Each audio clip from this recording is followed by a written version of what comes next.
আপনারা যে ভদ্রলোককে দেখতে পারতেছেন সে কি করে একটু দেখেন।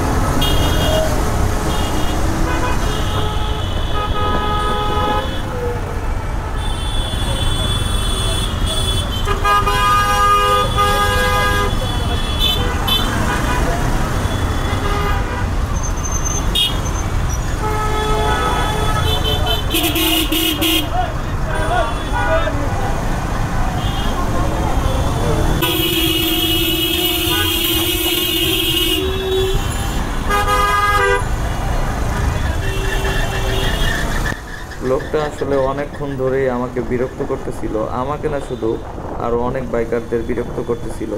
মানে উনি বাইক চালাইতেছে এত রাফভাবে, শুধু নিজের চিন্তাটাই করে, অন্য মানুষের কোনো চিন্তা করে না। কিন্তু আমার কথা ওইটা না, ওনার নিজেরও তো একটা বড় ক্ষতি হয়ে যেতে পারে। আর সাইডে অনেক বড় বড় গাড়ি চলতেছে, উনি যেভাবে আমাকে চাপটা দিছে, আমি আর একটু হলে যদি বড় কোনো গাড়ি থাকতো, তাহলে আমি ওই গাড়িটা যদি রানিংয়ে থাকতো, তাহলে সেই গাড়ি আমাকে চাপ দিয়ে ফালাই দিত। তারপরে সামনে যে আরও বড় দুর্ঘটনা ঘটাইছে, সেটা অবশ্য আমার ক্যামেরায় রেকর্ড হয় নাই। সে একটা রানিং লোক রাস্তা পার হইতেছিল, তাকে মানে ধাক্কা দিয়া ফালাই দিছে, ওইটা আমি ক্যামেরায় রেকর্ড করতে পারিনি।